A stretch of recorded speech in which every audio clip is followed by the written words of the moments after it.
naiingit ako sa iba kapag kasama nila yung mga papa nila or yung mga daddy nila, ganun. Pero may tumatayo naman pong stepdad sa akin. Pero syempre, iba pa rin po talaga kapag na-feel mo yung pagmamahal ng isang ama. Ganun. Pero kung ikaw ba papipiliin, gusto mo ba siyang makilala? Oo naman po, gusto ko siyang mamit. Gusto ko matanong kung buhay pa ba siya, gano'n. Kung buhay pa po ba siya, gano'n. So pag nakita mo siya, yun itatanong, buhay ka pa po ba? Hindi, syempre, buhay. Nakita mo eh. Hindi naman po. Gusto ko lang po malaman kung nandiyan pa po ba siya. Para lang, ma-feel ko ulit yung pagmamahal lang. Napag-uusapan niyo yun ng nanay mo? Hindi pa po. Hindi ko pa po natatanong sa kanya. Baka po kasi isipin niya na baka iiwan ko siya, gano'n.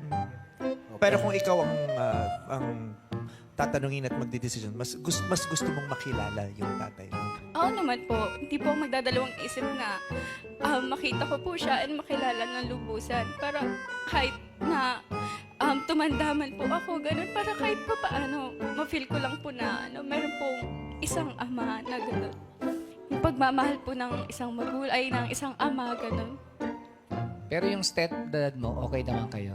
Kasundo kayo? Yes po, okay naman po kami ng stepdad ko. Siya yung tumata yung ama mo. Yes po. At least hindi siya humihiga. Yung Tumatayo lang.